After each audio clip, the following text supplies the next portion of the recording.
जय श्री राम भाइयों। टेटक सप्ताह की सीरीज 100 की इस 22 यानी 22वीं वीडियो में आपका बहुत बहुत स्वागत है। और 22वीं वीडियो पे जो स्टॉक हम पिक कर रहे हैं उसका नाम है टाटा कंसल्टेंसी सर्विस, इन दी शॉर्ट फॉर्म टीसीएस। ठीक है, तो टीसीएस को पिक करने का पीछे का रीजन आपके सामने देखो। सबसे पहले तो इसने सेलिंग करा, सेलिंग का इसमें ऊपर से टॉप से सेलिंग है। ठीक है, टॉप से सेलिंग है उसके बाद। ठीक है, उसके अलावा मेरी पिछली वीडियो में मैंने बहुत बार आपको बता रखा है कि जो भी स्टॉक डिविडेंड देता है वो गिरता है। ठीक है, स्टॉक देखो डिविडेंड देने के बाद गिरते क्यों, इसकी वजह ये क्योंकि टीसीएस टाटा के जितने भी स्टॉक है वो डिविडेंड देने के बाद गिरते हैं और लगभग 10-15% गिरते हैं। यहाँ तक तो ये गिरेगा, यहाँ तक आने वाले 10 दिन में। ठीक है, उसके पीछे की वजह ये है क्योंकि देखो उनका जो प्रॉफिट होता है उसको वो स्टॉक के जरिए आपको देते हैं। तो डिविडेंड दिया उसने, अब जिसके पास इसका एक स्टॉक होगा उसको 9 रुपये उनकी तरफ से बैंक अकाउंट में डिपॉजिट हो जाएंगे। ठीक है, किसी के पास 100 स्टॉक होंगे तो शायद वो 9,000 हो जाएंगे। ठीक है, तो ये होता है डिविडेंड देने का रूल। ठीक है, अब डिविडेंड जैसे देते हैं तो उनका प्रॉफिट शेयर हो जाता है। जैसे मान लो अब इन लोग ने 30% अपने स्टॉक होल्डिंग्स पब्लिक को बांट रखी है।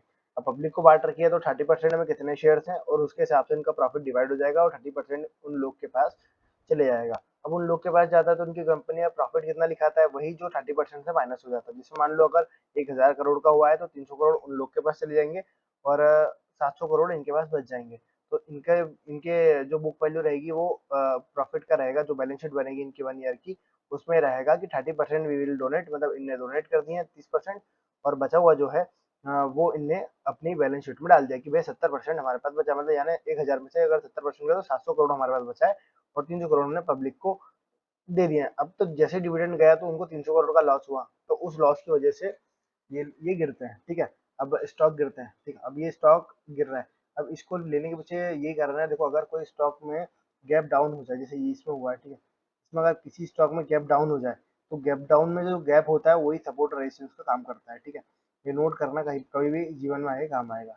अब ये रहा अपना स्टॉप लॉस और यहाँ पे हम मारने वाले हैं शॉर्ट की ट्रेड। ये मारा हमने शॉर्ट का ट्रेड। अब गाइस देखो स्टॉप लॉस देखो कितने रुपए का है, लगभग 30 रुपये। 30 रुपये रखने की वजह ये है इसके पीछे की, क्योंकि देखो गाइस अपन लोग जो टारगेट ले रहे हैं वो बड़ा है। ठीक है, तो स्टॉप लॉस थोड़ा मिनिमाइज रखना पड़ता है। ऐसा नहीं कि यार स्टॉप लॉस हिट करके टारगेट आ गया। सभी लोग बोलते हैं स्टॉप लॉस अगर आप सही रखोगे तो कभी भी आपका स्टॉप लॉस हिट करके टारगेट आएगा ही नहीं।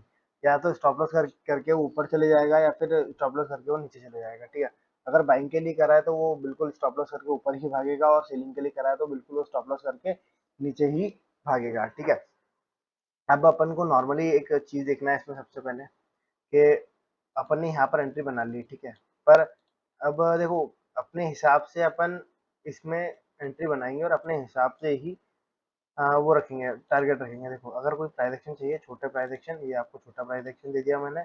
और सबसे पहले आपको एक बात बता दूं, छोटा प्राइस एक्शन देने के पहले एक बात बता दूं गाइस कि कोशिश करो जो मैं एनालाइज कर रहा हूँ वैसे ही आप लोग एनालाइज करें तो ज़्यादा इजी रहेगा आप लोग भी। मतलब यार देखो सीखेंगे, मैं को ट्रेड देने के लिए तो बैठा नहीं हूँ और देखते जो भी होता है आगे। ठीक है, और ये आज की वीडियो थी 22 और इसमें टीसीएस में अगर आप देखो ना तो अगर कभी बीटीएसटी यानी बाय टुडे सेल टुमारो अगर आपको कभी भी करना है तो आप टीसीएस में करो, बहुत अच्छा है। देखो अगर इसमें गैप अप गैप डाउन बहुत होता है। देखो गैप अप गैप डाउन, ये देखो गैप अप, ये देखो गैप डाउन, ये देखो गैप डाउन, ये देखो गैप अप, ये गैप अप, ये देखो ये गैप डाउन।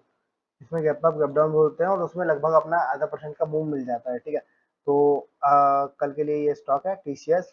मिलते हैं कल 23rd वीडियो में, तब तक के लिए जय श्री राम।